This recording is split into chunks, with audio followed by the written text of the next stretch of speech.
Peace and love, black family. This is the Prince of Pan-Africanism, Dr. Umar Johnson, coming to you live and direct from the Twin Cities of Minneapolis, Minnesota. Yes, indeed, family, I'm back in the Twin Cities, Minneapolis, Minnesota, after being away for almost 2 years. I will be speaking here in Minneapolis tomorrow night. I repeat, Dr. Umar Johnson, the Prince of Pan-Africanism, will be speaking here in Minneapolis, Minnesota tomorrow night at the Capri Theater. To all my brothers and sisters in Minnesota, come on out, show love. You should know that the tickets for children 17 and younger are absolutely free. I repeat, there is no fee for children. All Dr. Umar lectures are free for children 17 and younger. Previously, it was 12 and younger, but I need to make sure that the youth are exposed to the information. I need to make sure that the youth are exposed to the information. So all children at all events, that's tomorrow in Minneapolis, that's Saturday in Seattle, that's on the 30th in Brooklyn, New York, Fort Lauderdale, Florida, September 30th. All children 17 and younger are free. If they look older than 17, they need to have ID. If they look older than 17, they need to have school ID. We're not letting them in if they look older. So mom and dad, you need to make sure they have adequate ID or you will have to pay for them. I repeat, mom or dad, you need to make sure they have adequate ID or you will have to pay for them, because only children 17 and younger will be free. We need those funds for FDMG. We need those funds for next year's college tour. We need those funds for Team Pan-African, the National Independent Black Parent Association, and so forth and so on. So brothers and sisters, this is not going to be a very long session here. It's not going to be very long at all. We'll probably only spend about 20 or 30 minutes on this, but I needed to speak on this because I do not watch regular network television. I do not watch regular network television very much, but coincidentally, I just so happen to be watching Bill Maher's show. Bill Maher. I was watching his show. I think it's called Politically Incorrect, the Bill Maher show, whatever it's called. I just so happened to be watching that when he was interviewing a Republican senator. And I forget the senator's name. I could care less what the senator's name was. And he was asking him different questions about Donald Trump's agenda as well as the mandate of the Republican Party going forward. I was watching it live. And out of nowhere, unrelated whatsoever to the conversation, they were not talking about race. They were not talking about black people. They were not talking about African American politics. But out of nowhere, this Irishman, and I'm calling him Irishman because the last name Maher is an Irish surname. Maher is an Irish surname. So I'm assuming he's at least partly Irish. He could be Jewish as well. I'm not certain. But be that as it may, he's a white man. A white man who benefits from white privilege in a system that has been built, designed, and managed to marginalize and oppress African people. But out of nowhere, absolutely out of nowhere, he says, I'm a house nigger. Out of nowhere, totally unrelated to the conversation. I'm a house nigger. Now, if I was to take Sigmund Freud, who they consider to be the father of white psychology, Sigmund Freud wrote a book on jokes. Sigmund Freud wrote a book on jokes. And part of Sigmund Freud's premise in his book on jokes is any random concession, any random joke, any random comment is necessarily a particular clue into the inner psyche of the person making the comment. It's no different than a black man. It's no different than a black man making a joke that he's homosexual to his black woman.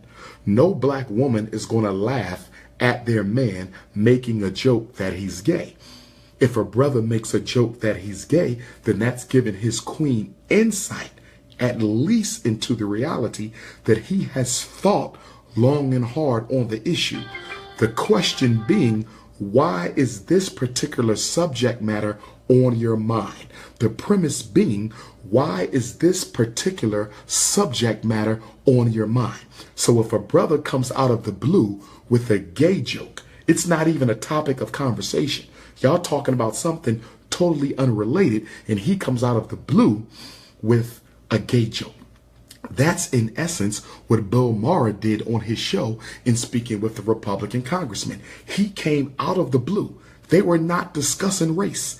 He came out of the blue and said, I'm a house nigger. So being a doctor of clinical psychology, which I am, having studied the human mind for a generation, having evaluated a generation of African people, being a certified school psychologist, okay, what that signals to me is that Bill Maher has always had this urge to come out and call African people the N-word and not have to apologize for it. For that to come out, unrelated to the conversation that they were having, okay? And I know they were talking about agriculture and they were talking about global warming, but in my opinion, it was still largely unrelated to the conversation. They were not talking about slavery and they were not talking about racial politics. So the fact that Bill Maher made a random,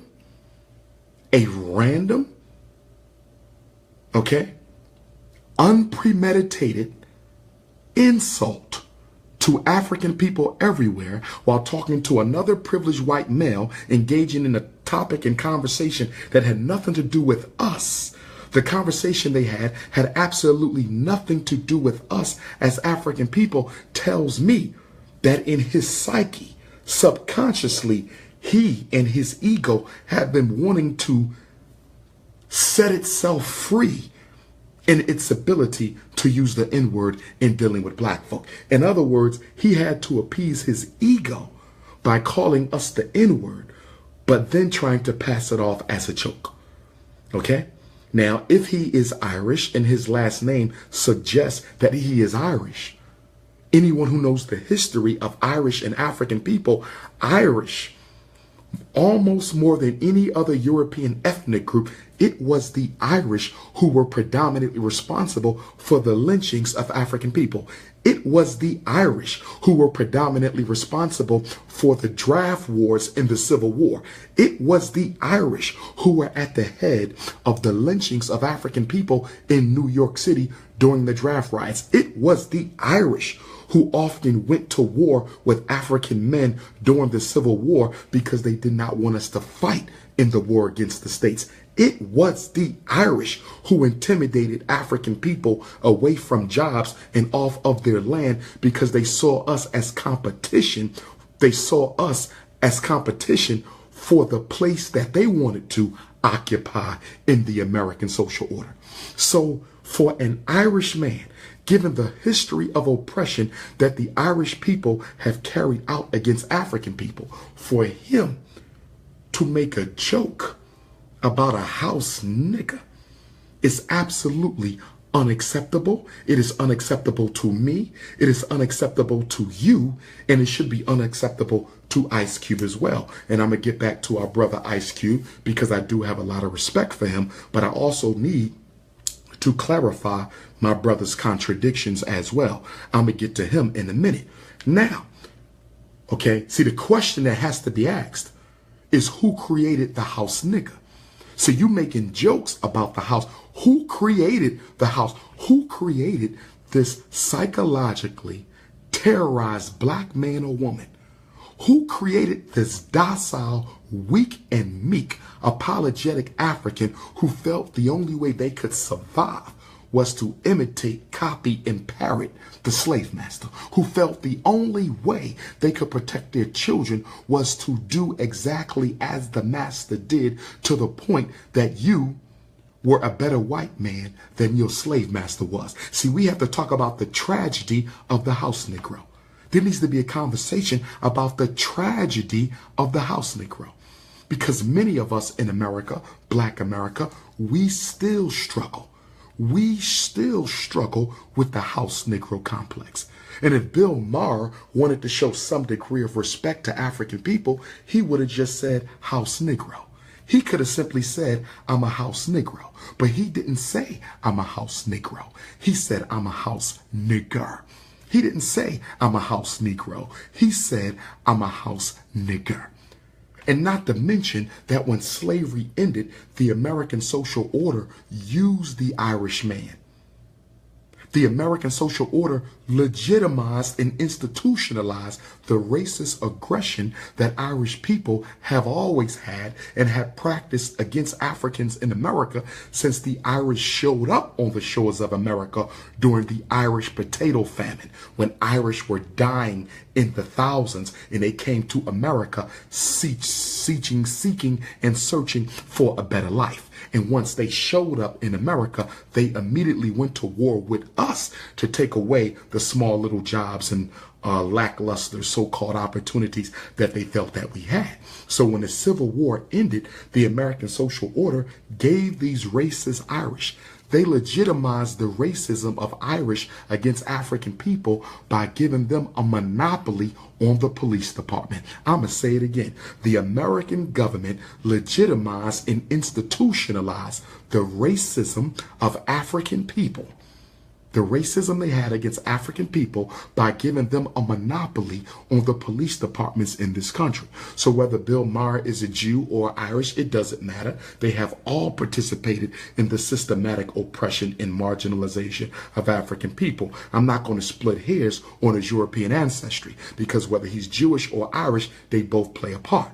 But the last name is Irish. So if he is in fact Irish, when you look at the role that the Irish have played in the police departments in the systematic genocide of African people since the end of slavery, he should never have had the audacity to make a statement like that.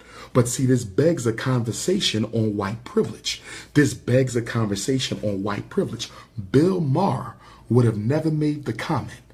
Bill Maher would have never made the comment unless he was certain he would get away with it.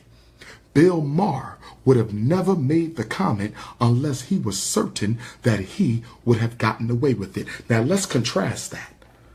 Let's contrast Bill Maher's disrespectful use of the N-word unnecessarily in an interview on his show with the white senator. Contrast that with the hundreds, if not thousands, of black and white people who have been fired from Hollywood, fired from the music industry for in any way, shape, or form even slightly disrespecting the Jewish Holocaust. Look at how many people have been totally shut down, have their careers destroyed by even symbolically suggesting that they have an issue with the European people. Compare that. And then we have to compare our good brother's Ice Cube's forgiveness of Bill Maher. Now, I have a lot of respect for Ice Cube.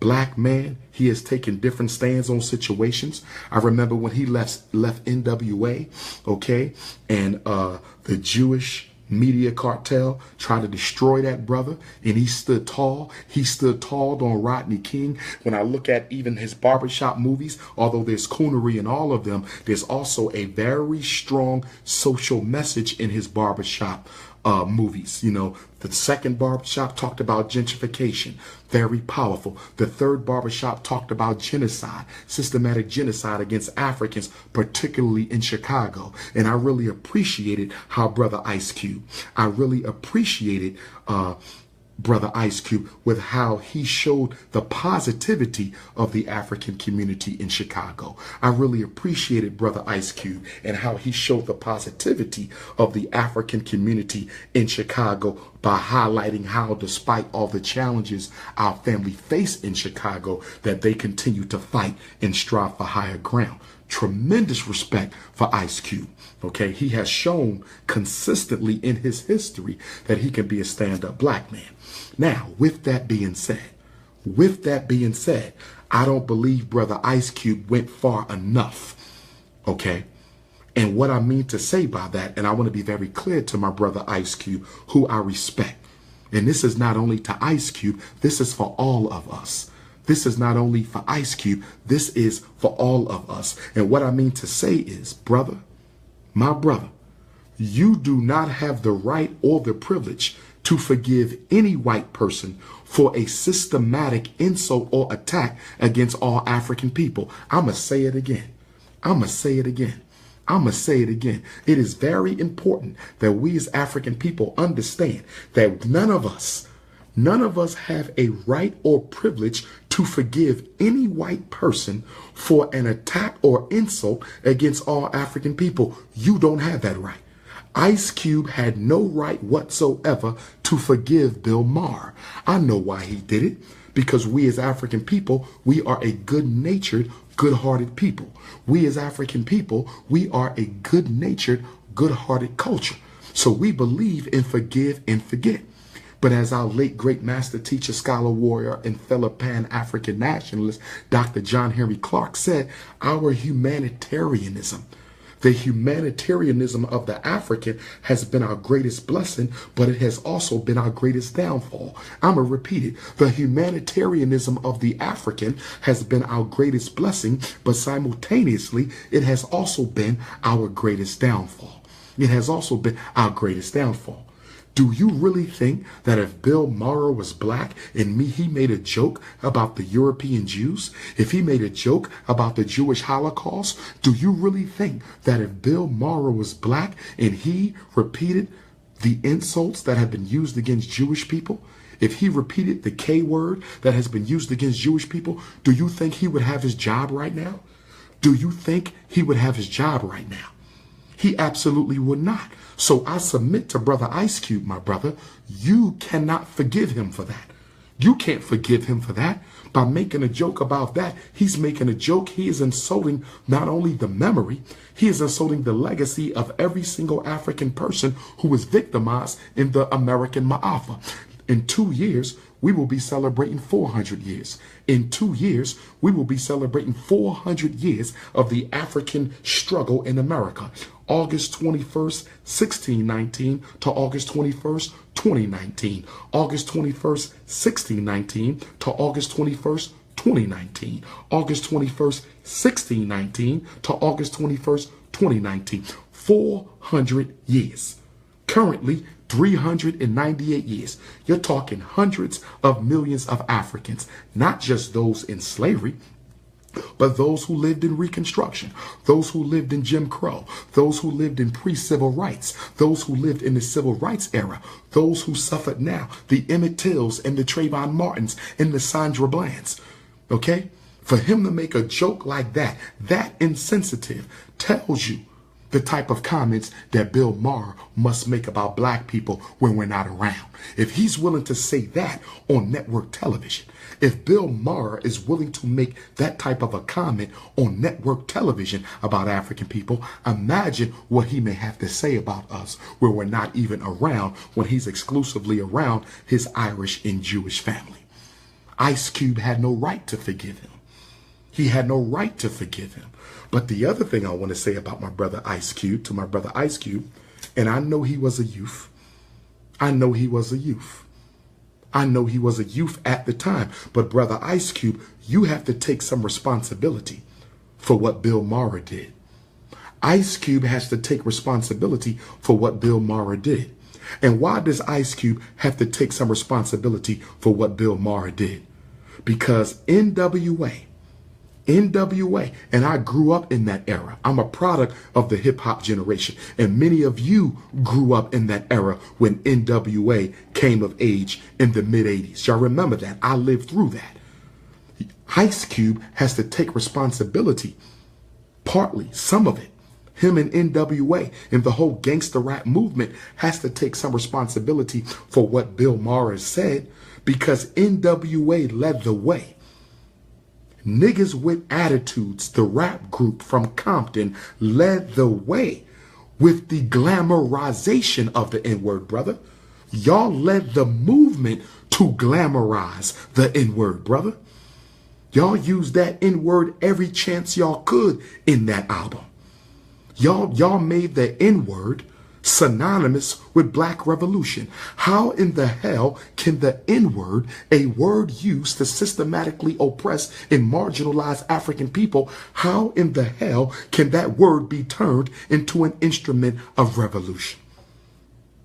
Absolutely, it cannot be. You confuse the narrative. When y'all made in the N-word in a instrument of revolution, y'all confused the narrative for the black youth. Y'all confused the narrative for the black youth. The N-word ain't no instrument of my revolution. The N-word has only been an instrument, of global white supremacy against African people. The N-word has only been an instrument of oppression against African people by white supremacy. So NWA is responsible for confusing a narrative for young black males that we haven't recovered from yet. Straight Outta Compton to date has sold 3 million albums. Straight Outta Compton to date has sold 3 million albums. Straight Outta Compton to date has sold 3 million albums, my brother. 3 million albums. So let me ask you a question, brother Ice Cube. And I'm not disrespectful. I'm a supporter and a fan of you, brother. I'm a supporter and a fan of you, okay? But let me ask you a question. When y'all sold 3 million albums since the day that album was released in the 80s until today, okay, several decades, not to mention a movie was just made. A movie was just made on Straight Outta Compton. And if I'm correct, don't quote me, but if I'm correct, it was white boys who wrote the screenplay for Straight Outta Compton. I hope I'm wrong, but from what I read, it was white boys who wrote the screenplay for Straight Outta Compton. So not only did y'all sell 3 million albums glamorizing the N-word, a movie was just made, and I saw the movie. And I thought it was a good representation of what led up to you all incorrectly asserting that the N-word was an instrument of black revolution. I appreciated the movie for its accuracy because it showed what y'all went through. It showed police brutality. But my brother Ice Cube and Dr. Dre, who's a multi-millionaire, who I believe could have paid reparations to the African community for the mistakes of the NWA era. I believe as rich as Dr. Dre is, he should have paid reparations to the black community of America for the impact that you all created by glamorizing and revolutionizing the N-word, which should have never been glamorized or revolutionized.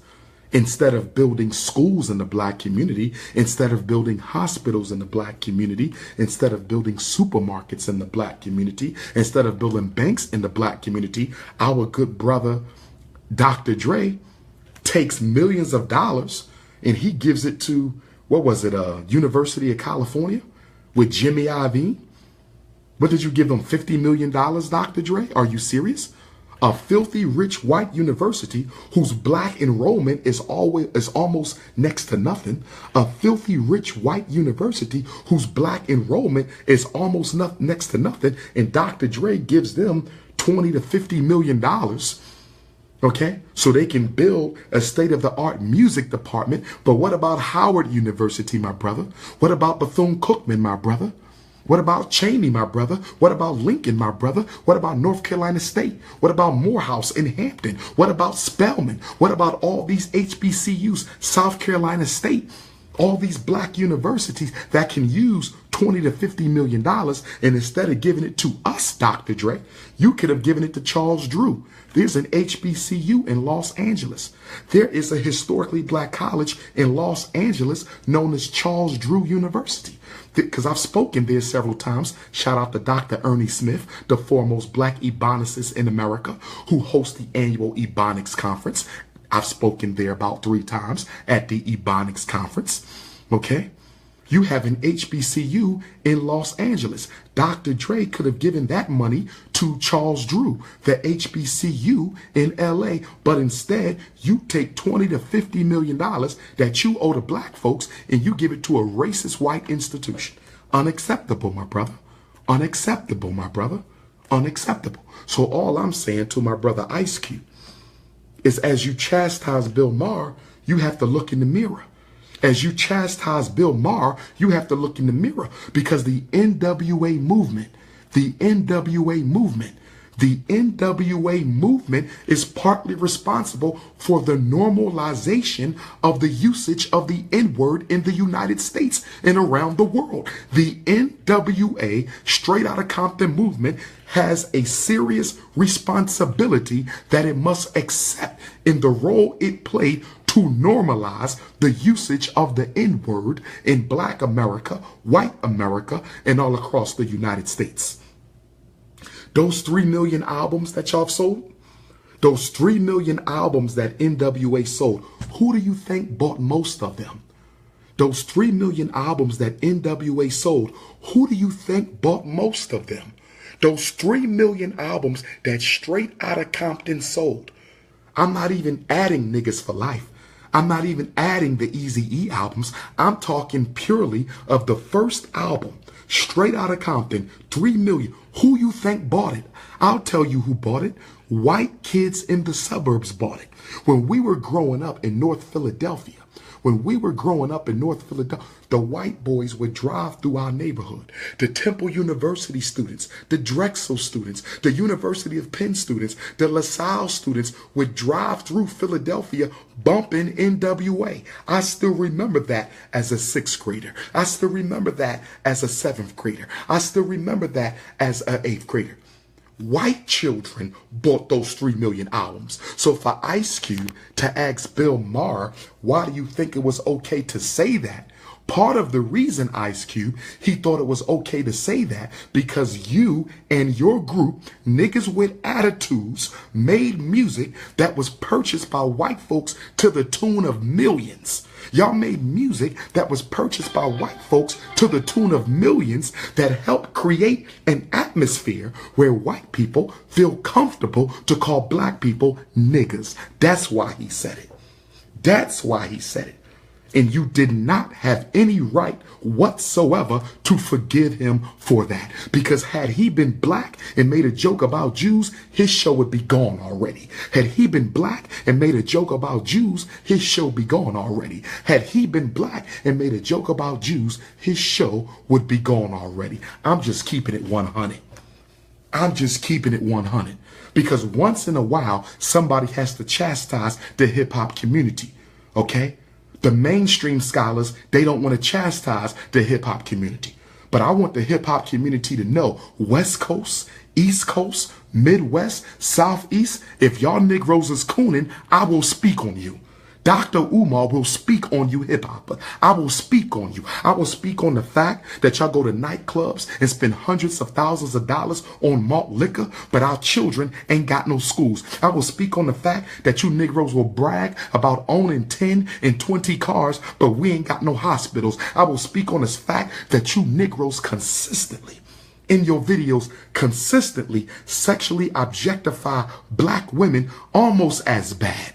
In the hip-hop videos of today, you black men systematically sexually objectify black women almost as bad as the white man has ever done. And you consistently discriminate against brown and dark-skinned black women in your music videos. I'm talking every last one of you. Rick Ross, Jay-Z, Kanye West, Lil Wayne, whoever you want to name. Jeezy, whoever you want to name.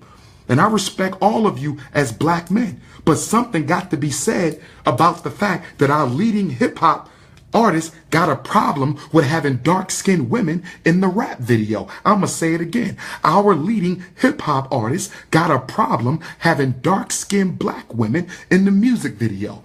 Okay? When I look at the trajectory of hip-hop, and when I look at the evolution of hip-hop from the 70s, my birth decade, until now, and I've lived through it all, I have consistently seen the skin tone of black women get lighter and lighter and lighter in these hip-hop videos, to the point now you have rap videos with all white women.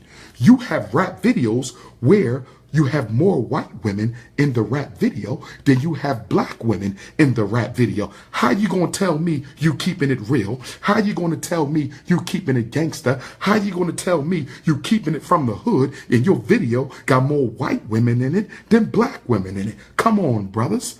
Come on, brothers. Are you not aware that hip hop itself grew out of the revolutionary energy? Do you think it's a coincidence that as soon as the American government begins its assault on the Black Panther Party of yesterday, hip hop begins to evolve? Hip hop was a continuation of the grassroots revolution of the young black male. Hip hop was a continuation of the evolution of revolution that was controlled, managed, and directed by the unapologetically African alpha male in the black community. I'm speaking facts. I'm speaking facts. So to my brother Ice Cube and to all my other hip hop brothers, the OGs and the young men, the OGs and the young men, the OGs and the young men, I challenge y'all. I challenge y'all to put some black, dark-skinned women in your video. I challenge my brothers. And I respect all of them. Jeezy and Rick, Wayne, I respect all you brothers. I respect all you brothers. T.I., I respect all you brothers. East, The Game, 50, I respect all of y'all. But something has to be said about the fact that we are discriminating against dark-skinned black women, and especially natural-headed black women. When the last time you seen a dark-skinned, natural-headed black woman in one of our brothers' hip-hop videos? When is the last time you seen a dark-skinned, nappy-headed black woman in one of these hip-hop videos? I'm going to call a spade a spade. I'm going to call a spade a spade. I'm not one of these scholars who's scared to check the hip-hop generation. Y'all not above criticism, family. Just because you're a rapper, y'all not above criticism. You see, what happened was in the 1980s when C. Dolores Tucker, rest in peace, and others had their campaign against gangster rap. And the black church had their campaign against gangster rap. They got bought out by the music industry. The gangster rappers and the record labels that produced them started paying off the black church. That's why the black church don't stand up against gangster rap, because the black church is a money-making institution. The black church ain't about Jesus. The black church is about cash.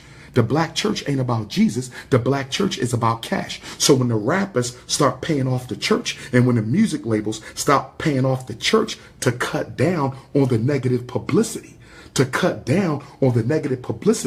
black church dropped out of the fight against gangster rap.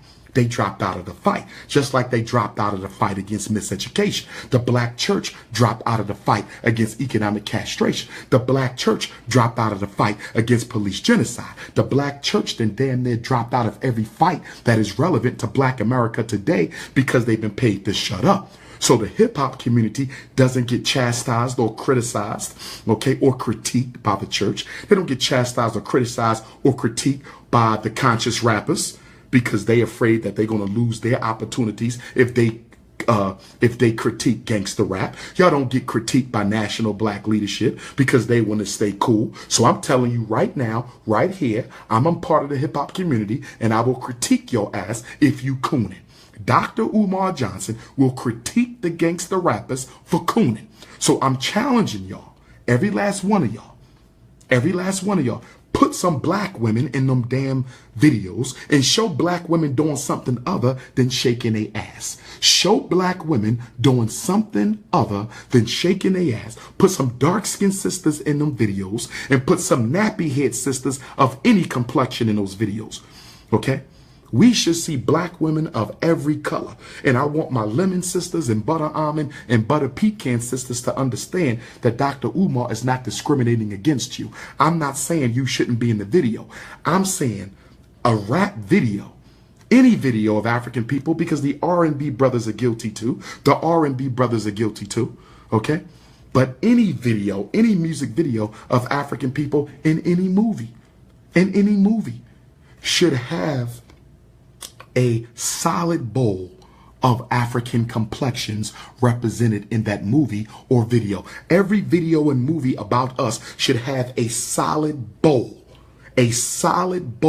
of different complexions representing every single skin type in the African diaspora. There should be super yellow, there should be brown, there should be tan, there should be mocha, there should be blue, black, purple. We should have every single color represented in every single video. I'm getting sick and tired of only seeing super light, and now y'all don't even have the light skinned sisters in there. Y'all got white women in there. You cooning. Stop cooning and stop playing up to the European white supremacist narrative that beauty can only come in a light skin and a skinny body. I said stop condoning, reinforcing, and reiterating the European narrative that beauty in a woman can only come from a sister who is light, bright, and damn near white with straight hair. Cut it the hell out. Which one of you rappers going to give us a video respecting black women? I need you to take Tupac, Dear Mama, to a whole nother level where we're going to see every type of black woman in there. From super skinny to full-figured, from chocolate to permed out to nappy-headed. Show me that. Since y'all so gangster, represent us the way we supposed to be represented. Since y'all so gangster, represent us the way that we need to be represented. And I'm not disrespecting my brothers. I'm challenging my brothers. I'm not disrespecting my brothers. I'm challenging my brothers. But y'all been cooning for a long time. And I've been falling back. I ain't been saying much about the hip-hop cooning. I done fell back. I ain't been saying much because a lot of y'all support me. A lot of the hip-hop community, y'all support me and y'all watch me. But damn it, that ain't enough no more. It's time for you to become unapologetic because we at war. Supporting me ain't enough no more, hip-hop community. You got to become unapologetic. You got to become unapologetic. And as far as you hip-hoppers who ain't got black women, I don't give a damn about you. I have no respect for you. I have no respect for you. You running around here pushing an inner city rags to riches narrative with a white or a Chinese woman on your arm. I ain't got no respect for you. I ain't got no respect for you. Okay? Ice Cube, you got to be held accountable too, brother. Ice Cube, you got to be held accountable too. Your barbershop movies. You running around with with light, bright, damn near white too. Where the chocolate sisters in barbershop, Ice Cube? Where are the chocolate sisters in barbershop, Ice Cube? The only time you had a chocolate sister was the second barbershop, wasn't it? Yeah, it was the second barbershop where the brother from Africa, who you clown as being some type of umfufu, the African brother in the second barbershop, or was that the first barbershop? It might have been the first barbershop, who you clown as being some kind of umfufu. He ended up dating a beautiful, richly melanated, naturally haired black woman, but she was kind of made mockery of. She wasn't projected in the barbershop movie as a beautiful black woman. You patronized her. They were the laughing stock of the movie, the richly melanated, dark-skinned African couple. The brother, y'all know who I'm talking about, the brother who worked in the shop and then he started dating the sister. Why did they have to be clowned? Why did they have to be projected as something other than attractive? So Ice Cube, you got to deal with the racism in your own movies, bruh. I love what you did because most black men in the entertainment industry would not have done what you done. I'm glad you stepped up and asked Bill Maher, why do you think that was cool? I appreciate what you did, and we should all appreciate what Ice Cube did because a lot of people wouldn't have done that. So I respect you, brother. You got a black wife, you understand, who you've been committed to for years. In many respects, you are a very good example of what our young men to aspire to. All I'm saying, bruh, is check your contradictions. All I'm saying, bruh, is check your contradictions. NWA is partly responsible for Bill Maher feeling comfortable enough to use the N-word. That's what I'm saying. And I'm saying you should have never forgave him because if he was black and he made a joke about Jews, he would have never been forgiven. And I'm saying that you have to check the racial symbolism in barbershop, in the excessive use of stereotypical images and allegory and metaphor in your own movies. Like I said, Barbershop 3, I love the social messages in Barbershop 3. I think that joke that you let Anthony Anderson make about Maya Angelou, that shit was unacceptable, bruh. That joke that you let, when you said Maya Angelou, and he said the big titty bitch from high school, are you kidding, fam? Are you kidding, fam? You damn near needed to be boycotted for that shit. I don't want to see that in no more barbershops. You don't make a joke about any great ancestors again like that. That woman is deceased with a family. A big titty bitch, that is acceptable? That should have been edited out, brother. And if you respect your people as you claim to, you will edit that shit out of that DVD. So any more barbershop threes that are sold back in business, nobody will see that. Our children do not need to see a movie by a black film producer making mockery of Maya Angelou. Who you talking about? The big titty bitch from high school? Come on, fam. Come on, fam. We should have never heard that. Come on, fam. And Anthony Anderson, I would expect some shit like that from you, a Negro with a show called Blackish, where you cooning with stereotypical images about black folks. I mean, I know we chasing money, but we got to have some damn principles. What happened to principles over profit? That's what's wrong with black America now. Everybody chasing money. Ain't nobody standing for shit. And I ain't just talking about the celebrities. I'm talking about all of us. I'm not just talking about the celebrities. I'm talking about all of us. We don't stand for nothing no more. It's all about $1. It's all about 50 cents. It's all about money. When we gonna stand for some shit? When we gonna stand for some shit? And then the other piece about your son having locks in his hair, and the movie ends when you finally cut the locks off. Come on, bruh. Locks is a traditional African hairstyle. Come on, bruh. Do your research on traditional African hairstyle. Don't target traditional African hairstyle in your movie while you promoting weaves and perms. Don't target traditional African hairstyles in your movie while you promoting weaves and perms. Don't criticize locks in your movie while you promoting weaves and perms. I'm just trying to keep it 100. Ice Cube told Bill Maher, he said, we own the word. Y'all can't use it no more. We own it. I understand you, but brother, we don't want that word. We want to bury that shit. I don't want to own that. I want to bury that damn word. We don't want to own the N-word. We want to bury it. We shouldn't be using it either. And I got to hold myself responsible because I've used it. We all have used it. And we got to work to get that out of our vernacular because it ain't acceptable. I got to bury it too. We all got the, but don't ever tell white folks we own it. We took it from y'all. It ain't good for us to use it no more than it's good for them to use it. We got to eliminate that. It ain't good for us to use it no more than it's good for them to use it. We got to eliminate that. We got to eliminate that. Okay? And I want to challenge my brother Ice Cube, who I respect. Okay? I thought he did a good job because, like I said, most black men in Hollywood wouldn't have went that far. Most black men in Hollywood wouldn't have went that far. Don't forgive him no more, though, bro. Next time you confront a European, all you have to tell them, brother, I cannot forgive what you did. It would take my people to do that. And even my people can't forgive you for what you did. It would take our ancestors to do that. Let them know we a family. We a family. I can't forgive you for using the N-word. Because there's people in my race who've been victimized for that for hundreds of years. Until they forgive you, I can't forgive you. It's just like when black people running around telling white folks we forgive you for slavery. Who the hell are you to tell white folks we forgive them for slavery? Our ancestors ain't give you no damn office. They didn't appoint you to go around forgiving white folks. Our ancestors didn't appoint you to go around forgiving white folks for slavery. You can't forgive them because you didn't suffer from it. You suffered the aftershock. You suffered a post-traumatic slavery disease, but you wasn't whipped. You wasn't chained. Who are you to say you forgive? That's like I get robbed and you gonna forgive the person who robbed me. Did they take your shit or did they take my shit? Did they take your shit or did they take my shit? Who are you to forgive somebody who did something to people who ain't even here to speak for themselves? Who are you to forgive white folks for slavery when our ancestors are not even here to speak for themselves? Stop cooning. Stop cooning. But I do want to challenge my brother Ice Cube with this, though. I do want to challenge my brother Ice Cube with this, though. When you going to do a docudrama, brother, you about due. The barbershops is cool and all that. But you know what, brother Ice Cube? You pretty good at film producing, bro. You a genius. The way you be weaving storylines into your movies, Ice Cube is a genius when it comes to film production. He's a genius. I'm going to give props where props is due. Ice Cube is a genius when it comes to film.